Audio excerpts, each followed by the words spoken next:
Cette croix me sera toujours chère. Elle est gloire et victoire pour moi.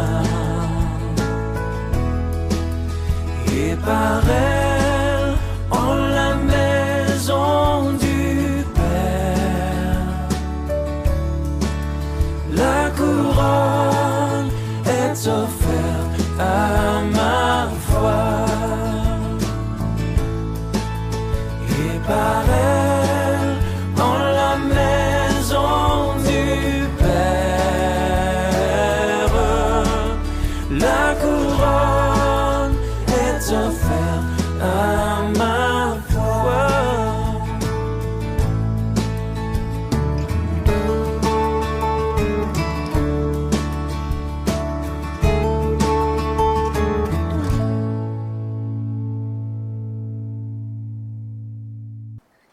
Alors, pour commencer, je voudrais vous poser une question. Est-ce que vous aimez l'Église? Quels sont ceux et celles qui aiment l'Église? Logiquement, je devais voir toutes les mains levées. Hein. On aime l'Église. Et si ce matin, je devais vous poser une question, vous demandant, donnez-moi une seule raison pour laquelle vous l'aimez. Quelle serait votre raison? Je sais qu'on a forcément plusieurs raisons pour lesquelles nous aimons l'Église. Mais si c'était une seule raison, quelle serait la raison que vous donnerez ce matin pour dire que vous aimez réellement l'Église? Alors, à vous. Parce que Jésus vient la rechercher. Amen. Il est bon et doux et agréable de demeurer ensemble avec nos frères et nos sœurs. Ensuite, elle nous enseigne. Nous sommes le corps de Christ. Oui, allez-y, parlez, ce n'est pas la peine de lever la main. Pardon? Nous sommes dans la joie quand nous sommes en Jésus-Christ dans ce lieu. J'ai entendu autre chose. Elle est l'épouse. Vous voyez, il y a différentes raisons pour lesquelles nous pouvons et nous disons que nous aimons l'Église. Alors, moi, j'aime l'Église. C'est le titre ce matin et c'est la réalité de mon cœur. J'aime l'Église. Et ce matin, je voudrais partager avec vous 3 raisons principales pour lesquelles je déclare aimer l'Église. Ces 3 raisons qui me poussent à aimer l'Église. Nous allons commencer par ouvrir la parole de Dieu. Je vais vous demander de bien vouloir vous lever pour honorer cette parole.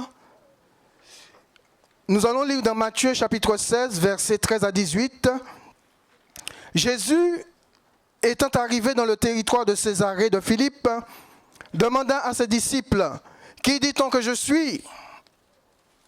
Moi, le Fils de l'homme. » Ils répondirent, « Les uns disent que tu es Jean-Baptiste, les autres Élie, les autres Jérémie ou l'un des prophètes. » C'est bien que les gens qui ne connaissent pas Jésus disent à peu près ce qu'ils peuvent de lui, ce qu'ils comprennent de lui. Mais Jésus va poser la question à ses disciples, mais à vous, et vous, leur dit-il, qui dites-vous que je suis? Et nous connaissons la fougue de Simon-Pierre qui va déclarer « Tu es le Christ, le Fils du Dieu vivant. » Jésus, reprenant la parole, lui dit « Tu es heureux, Simon, fils de Jonas, car ce ne sont pas la chair et le sang qui t'ont révélé cela, mais c'est mon Père qui est dans les cieux. Et moi, je te dis que tu es Pierre, et que sur ce roc, je bâtirai mon église, et que les portes du séjour des morts ne prévaudront point contre elle. Amen. Vous pouvez vous asseoir. Seigneur, merci pour ta parole. Elle est déjà bénie. Que nous puissions, Seigneur, être disposés à non seulement l'écouter, mais à la recevoir comme parole de Dieu. Et que cette parole, Seigneur, trouve le chemin de nos cœurs pour porter du fruit. C'est au nom de Jésus-Christ, Père, que nous t'avons prié. Sois béni. Amen. Alors, je voudrais ce matin m'arrêter sur le verset 18, où il est dit « Et moi, je te dis que tu es Pierre », en grec, Pétros, qui veut dire une petite pierre, une pierre quelconque.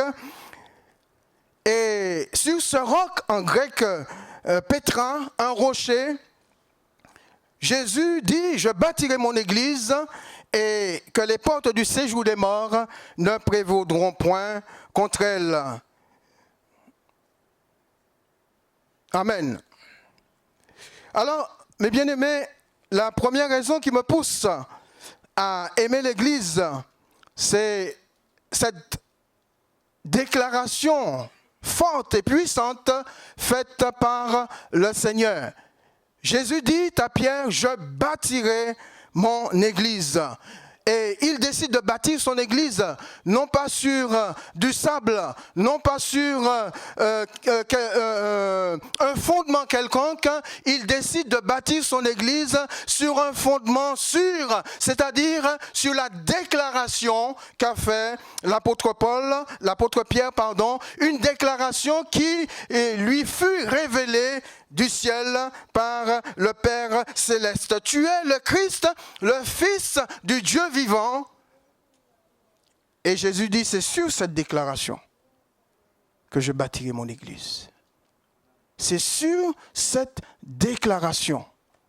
Tu es le Christ, le Fils du Dieu vivant. C'est sur cette déclaration que je bâtirai mon église. Alors, la première raison, effectivement, l'église bâtie par le Seigneur appartient au pasteur. L'église bâtie par le Seigneur appartient à une dénomination.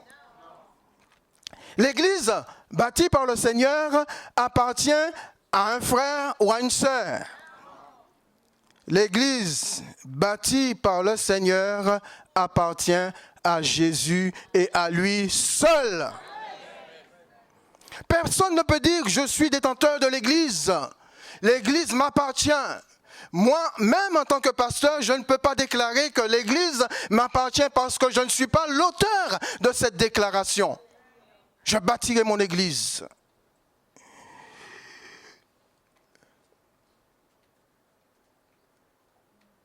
Dans ce texte que nous avons lu, nous comprenons bien l'idée que l'Église appartient au Seigneur. Vous savez pourquoi? Parce que Jésus utilise en premier le pronom personnel de la première personne du singulier, le « je ». Quand on dit « je », on ne parle pas à une autre personne. C'est-à-dire que le « je » que je dis me concerne moi et ne concerne pas la personne en face de moi ou la personne... non. Quand je parle de « je », c'est moi. Je parle de moi-même. Et c'est ce qu'on m'a appris à l'école. Je pense que vous avez appris la même chose que moi. En français, on nous a appris, quand vous voulez parler de vous, vous ne dites pas lui ou l'autre, vous dites je, n'est-ce pas? Nous avons tous appris la même chose. Mais Jésus va encore plus loin pour que nous puissions bien comprendre que l'Église lui appartient à lui seul.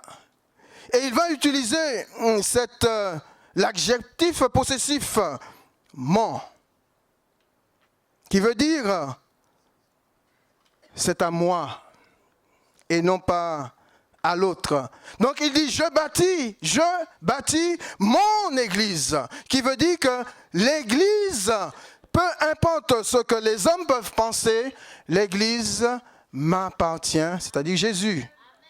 L'église m'appartient à moi et à moi seul. Vous n'êtes que des serviteurs que j'utilise dans mon église.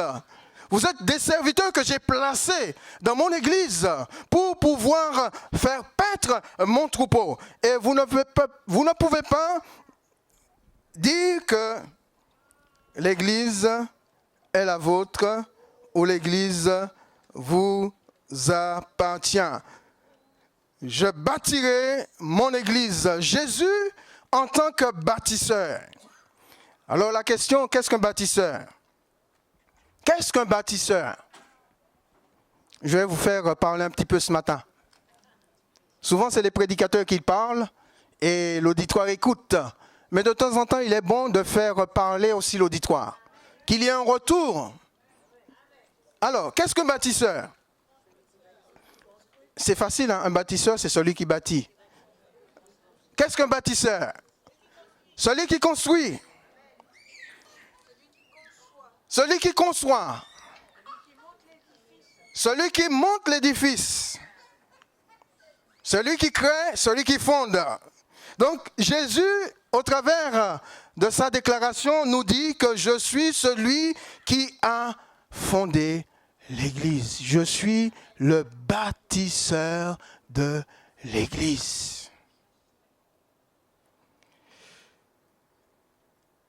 Alors, nous savons très bien que l'Église a vu le jour de la Pentecôte, lors de l'effusion du Saint-Esprit. Et ce jour-là, Pierre va se lever rempli du Saint-Esprit et va prêcher l'Évangile et 3000 âmes vont se donner au Seigneur. Alors Pierre ne pouvait pas dire, puisque 3000 âmes se sont convertis suite à ma prédication, eh bien, l'Église m'appartient. Le début où l'Église naissante m'appartient. Même si, dans la parole de Dieu, il est dit que Jésus dit à Pierre, « Je te donnerai les clés du royaume des cieux ». Suite à cette précieuse révélation de Pierre, tu es le Christ, le Fils du Dieu vivant. Mais on se rend compte que ce jour-là, le jour de la Pentecôte, au travers de l'effusion de l'Esprit, le Seigneur va permettre à Pierre d'ouvrir la porte d'accès à l'Évangile, en premier lieu aux Juifs et aux prosélytes de l'époque, puis ensuite aux gentils dans la maison de Corneille. Mais jamais, et non jamais, Pierre, de toute sa vie, n'a revendiqué l'Église comme étant la sienne. Mais il savait très bien que l'Église appartenait à celui qui lui avait donné la possibilité d'ouvrir cette porte en premier lieu aux prosélytes, aux Juifs, et ensuite aux gentils chez Corneille. Nous avons tous les premiers vendredis du mois une étude qu'on appelle l'étude des partages, et on donne la possibilité aux chrétiens de parler. Donc on partage ensemble sur des thématiques. Et chacun dit ce qu'il pense, chacun dit ce qu'il comprend de la parole de Dieu, même si c'est pas vrai, nous sommes là pour corriger, mais tous ont la parole et nous partageons la parole de Dieu, nous découvrons des choses et même des fois le pasteur ne connaît pas tout, hein. Et peut-être un frère ou une sœur va avancer quelque chose et éclairer le pasteur sur la compréhension d'un texte, comme ça peut être le cas aussi du pasteur par rapport à l'auditoire. Mais ce sont des temps de bénédiction où nous sommes enrichis, où nous nous enrichissons mutuellement, où nous nous faisons du bien mutuellement autour de la parole de Dieu. Et ça encourage les chrétiens à ouvrir la parole, à étudier la parole, à scruter la parole, à sonder la parole, parce que la parole est mystérieuse. Et si on ne la sonde pas, on aura du mal à extraire de cette parole toute la substance dont nous avons besoin pour grandir, pour nous épanouir, pour être un élément qui soit en bénédiction pour son frère et pour sa sœur. Donc nous tenons beaucoup à ce temps d'étude et de partage. Mais je me rends compte d'une chose, c'est qu'il y a très peu d'intérêt pour certains chrétiens de ces temps d'étude et de partage, ou même des choses de Dieu. Pourtant, on dit qu'on aime l'Église. On dit qu'on aime Jésus. Eh bien, si on aime l'Église, on aime Jésus, eh bien, on devrait faire le nécessaire pour être ou participer dans tout ce que l'Église met en place. C'est ça, mes bien-aimés, aimer l'Église. Aimer l'Église, c'est quand il y a réunion du mardi soir, je suis là. Quand il y a réunion du vendredi, je suis là. Quand il y a jeûne et prière, je suis là. Quand il y a des choses faites par l'Église, eh bien, je suis là. C'est ça, aimer l'Église. C'est pas simplement dire j'aime l'Église de ma bouche. Non, aimer l'Église, c'est être là, dans la présence du Seigneur. Participer aux activités de l'Église. Et ce manque d'intérêt pour les choses de Dieu, Jésus l'avait déjà vu, et il nous dit dans Matthieu 4, 12, eh bien, parce que l'iniquité se sera accrue, la charité du plus grand nombre se refroidira. La charité du plus grand nombre se refroidira. Est-il question du monde seulement?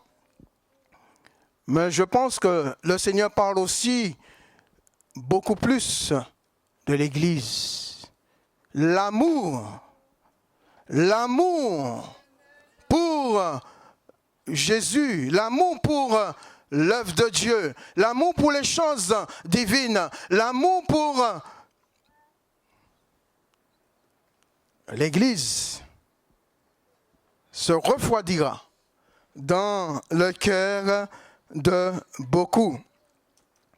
La seconde raison qui me pousse à aimer l'Église, c'est qu'elle symbolise, et on l'a entendu, le corps de Christ sur la terre.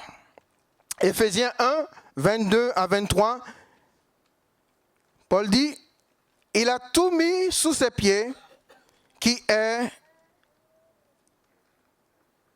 Et il a donné, pour chef suprême à l'Église qui est son corps. » Dieu a tout mis sous les pieds de Jésus et il a donné, c'est-à-dire qu'il a donné à l'Église, qui est le corps de Christ sur la terre, le symbole du corps de Christ sur la terre, il a donné Jésus comme chef suprême de l'Église. Quand on parle de corps, le corps physique, matériel, est cette partie visible.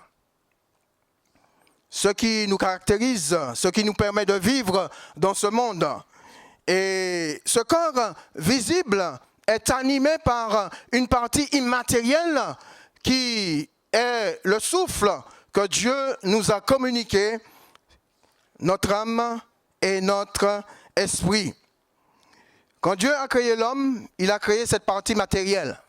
Et il pouvait la laisser comme ça. Jamais cette partie tirée de la poussière de la terre n'aurait pris vie.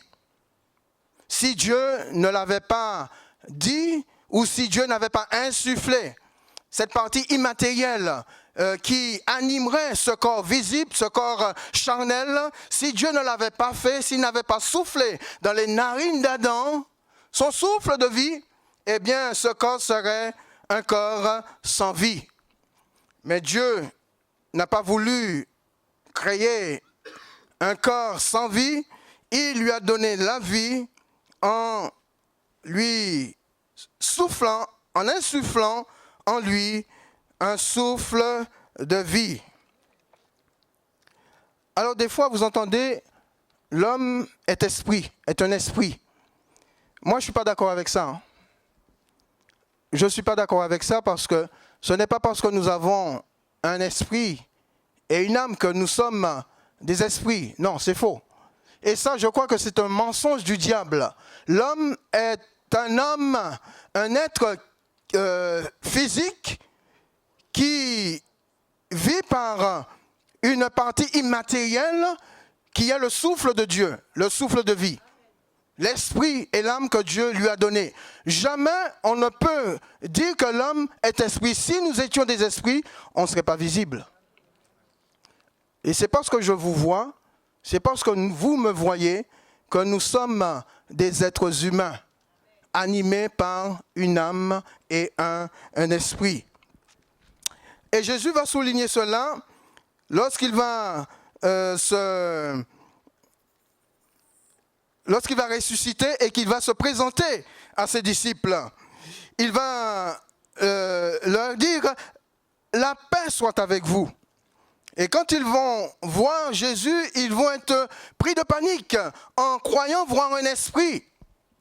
Et Jésus va leur dire « Mais non, rassurez-vous, c'est moi ». Et il va leur montrer ses mains percées. Et il va leur montrer ses pieds percés. Et non seulement il va leur montrer, il va leur dire « Venez, touchez ». Regardez, vous pouvez toucher quelque chose de matériel. Un esprit, dit Jésus, n'a ni os, ni chair, comme vous voyez que j'ai. Jésus n'étant plus sur la terre avec nous de manière physique, mais il nous a laissé cette institution qu'est l'Église, symbolisant son corps sur la terre. Et cette partie visible, qu'est le corps de Christ, est animée par le souffle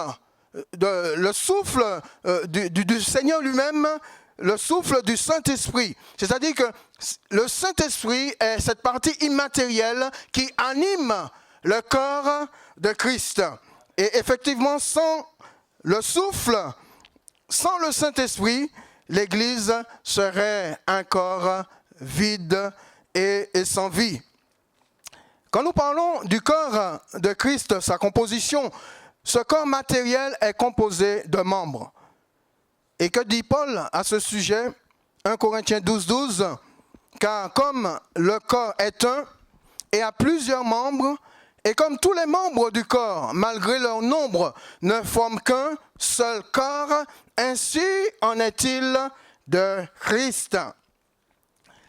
Le corps humain, bien qu'il soit complexe par rapport aux différents membres qui le composent, il demeure quand même un.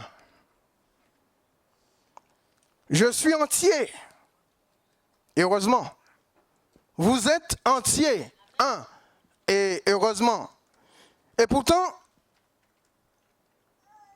nous sommes considérés comme étant le corps de Christ, entier, formé par plusieurs membres.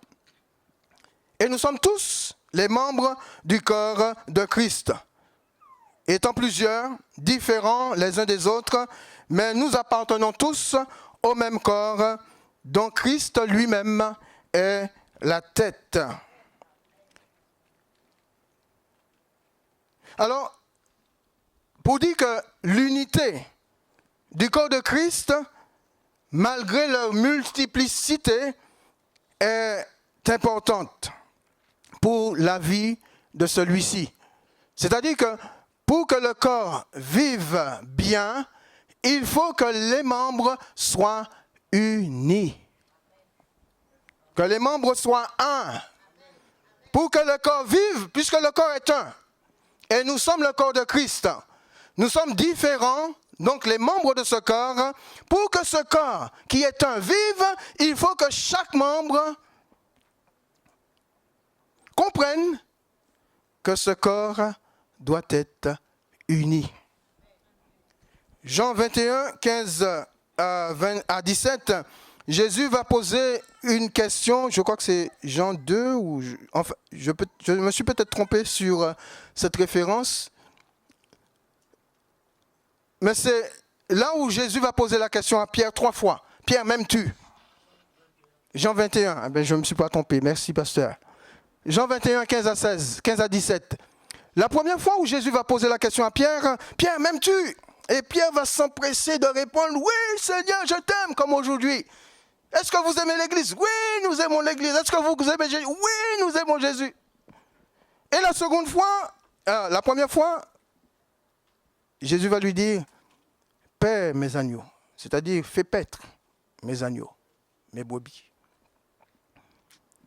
Pierre pensait que Jésus serait arrêté là. Jésus va poser une seconde, la même question à Pierre. Pierre, m'aimes-tu? Seigneur, je t'aime. Père, fais paître mon troupeau. Et la troisième fois encore, Pierre, Simon, fils de Jonas, m'aimes-tu? Alors là, Pierre va se mettre à réfléchir. Peut-être à se dire, mais pourquoi le Seigneur me pose la question? Au moins 3 fois. Il va dire, Seigneur, tu sais toutes choses. Parce que le Seigneur sait toutes choses. Nous ne pouvons pas, nous pouvons lever la main, nous pouvons dire, Seigneur, je t'aime, Seigneur, ceci, Seigneur, cela. Mais là, le Seigneur sait ce qu'il y a là. On ne peut pas cacher au Seigneur ce qu'il y a là. On peut cacher aux autres. Hein. On peut mentir aux autres. On peut mentir au pasteur. Mais quelquefois, le pasteur arrive à savoir s'il y a un mensonge, parce qu'il y a l'Esprit de Dieu en lui. Et Dieu, parce qu'il est serviteur de Dieu, Dieu lui révèle ce qui est dit est mensonger. Et Seigneur, tu sais toutes choses, dit Pierre. Et Jésus va lui dire encore la même chose. Père, fais paître mes brebis. Alors je pense que l'idée de Jésus, c'était pas simplement que Pierre se concentre en disant « Oui, j'aime Jésus, oui, je t'aime Seigneur ». C'est qu'il aussi traduise cet amour au travers du peuple dont il aurait eu la responsabilité. C'est comme aujourd'hui, nous ne pouvons pas dire en tant que pasteur ou serviteur de Dieu « Nous aimons Jésus ». C'est vrai, nous aimons Jésus, mais cela va se voir au travers du peuple. Est-ce que nous aimons le peuple comme nous aimons le Seigneur ? Est-ce que nous prenons soin du peuple comme nous disons que nous aimons le Seigneur? C'est là où il va être vraiment vu si nous aimons réellement le Seigneur.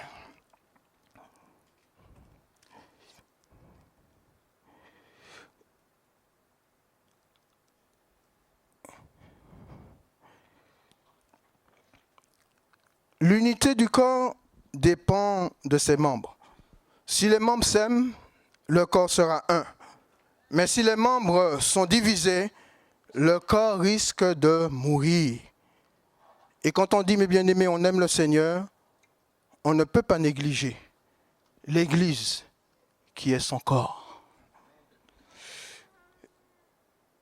Troisième et dernière raison qui me pousse à aimer l'Église, c'est qu'elle est amenée, comme nous l'avons entendu, à être enlevé sur les nuées. Amen. C'est ce que j'attends. Et j'espère que c'est ce que vous attendez aussi. La réalisation de cette précieuse promesse que nous a fait le Seigneur. Qu'il viendra nous chercher et nous prendre afin que là où il est, nous y soyons aussi. Seigneur, viens vite. On est fatigué dans ce monde. Vous n'êtes pas fatigué? Moi, je suis fatigué. Hein? Je crois que plus je grandis, plus je prends de l'âge, plus je me fatigue. Et moi, mon désir, c'est de voir, c'est que le Seigneur fasse vite. Le Seigneur revient. Mais si le Seigneur ne revient pas encore, c'est que nous avons du travail sur cette terre. Et dans 1 Thessaloniciens 4, 17, Paul dit, ensuite, nous les vivants qui seront restés, nous serons tous ensemble enlevés avec eux sur les nuées à la rencontre du Seigneur dans les airs. Et ainsi, nous serons pour toujours avec le Seigneur. L'enlèvement de l'Église. Donc, je ne vais pas m'attarder sur cette thématique qui est importante mais trop vaste parce que nous avons peu de temps à partager cette thématique avec vous, mais je vais partager 3 vérités incontestables concernant cet événement. La première vérité, c'est que c'est une promesse faite à son peuple. Dieu nous a fait une promesse. Une promesse, la définition d'une promesse, c'est l'acte unilatéral par lequel une personne prend l'engagement de donner, de faire ou de ne pas faire. Au travers de cette définition, on voit qu'il y a quelque part, on peut remarquer 2 types de promesses. Il y a les promesses qui viennent des hommes, qui sont contestables, qu'on peut contester. Pourquoi? Parce que nous sommes des êtres faillibles. Aujourd'hui, on peut promettre quelque chose et puis ne pas avoir la possibilité de répondre favorablement à cette promesse ou d'accomplir cette promesse. Parce que nous sommes dépendants de plusieurs choses qui font que nous pouvons donner ce que nous avons promis et comme nous ne pouvons pas aussi donner ce que nous avons promis, nous restons des hommes.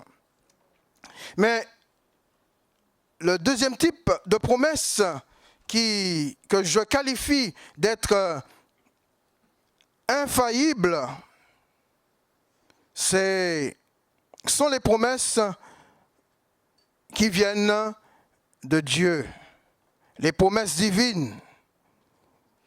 Vous savez, quand Dieu dit, la chose arrive.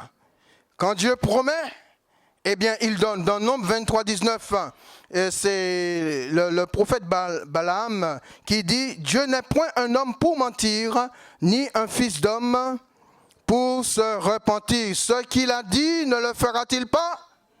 Ce qu'il a déclaré, ne l'exécutera-t-il pas ?»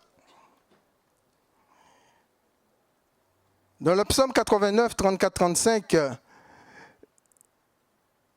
Dieu dit au travers du psalmiste, « Mais je ne lui retirerai point ma bonté, et je ne trahirai pas ma fidélité.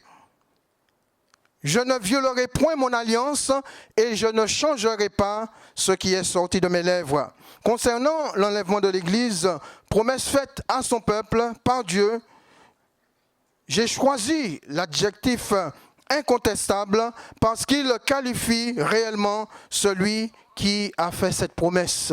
Dieu n'est pas un homme pour mentir, ni un fils d'homme pour se repentir. Il a promis, Jésus a promis de revenir et de prendre son Église avec lui, eh bien il le fera. C'est à nous d'être patients, d'attendre patiemment en respectant notre vie chrétienne, en respectant notre marche avec lui, en vivant pleinement la parole de Dieu, notre relation personnelle, développant notre intimité avec le Seigneur, attendant la réalisation de cette promesse. Ce qu'il a dit, il le fera.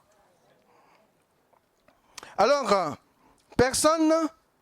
la seconde vérité incontestable, c'est que personne ne sera oublié.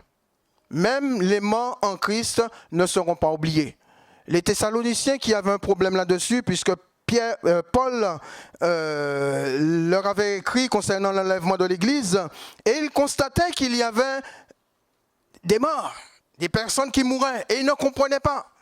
Et ils vont écrire à Paul, et Paul va leur faire comprendre, eh bien ne vous inquiétez pas pour vos morts, ils vont ressusciter. Celui qui est la résurrection et la vie leur accordera la vie. Et ils vont ressusciter. Premièrement, Dieu ne va pas les oublier. Le Seigneur ne les oubliera pas.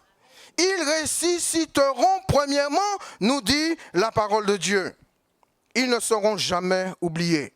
Et au verset 17, il nous a dit, « Ensuite, nous les vivants qui serons restés, nous serons tous ensemble enlevés pour être sur les nuées à la rencontre, pour être avec eux, sur les nuées à la rencontre du Seigneur dans les airs. Ni les morts ne seront oubliés, ni les vivants qui resteront attachés au Seigneur ne seront non plus oubliés. Et je vais conclure avec la fin de ce verset qui marque cette troisième vérité incontestable, qui est la proximité éternelle avec l'auteur de cette promesse.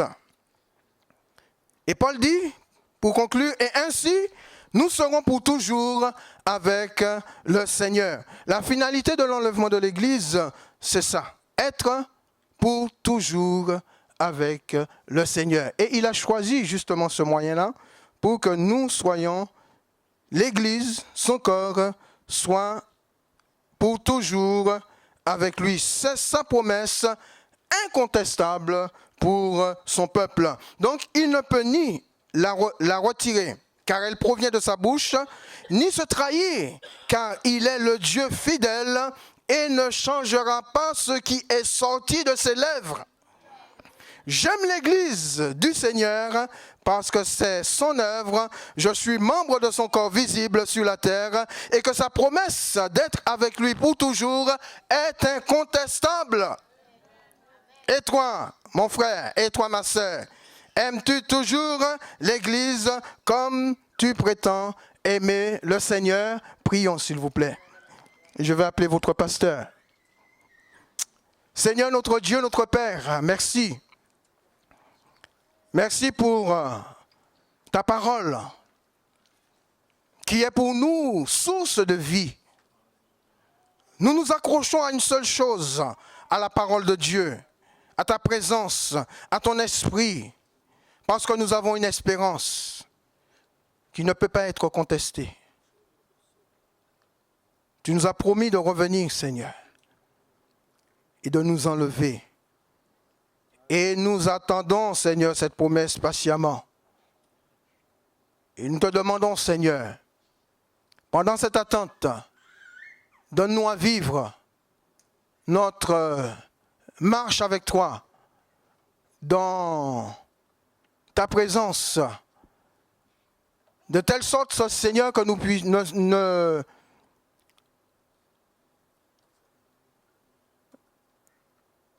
permettons pas, notre Dieu, que le monde blasphème ton nom. Nous sommes tes fils. Nous portons ton nom.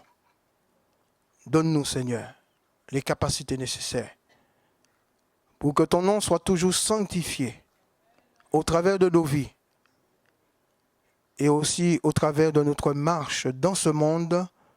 Au nom de Jésus-Christ, nous t'avons prié, Père, sois béni. Amen.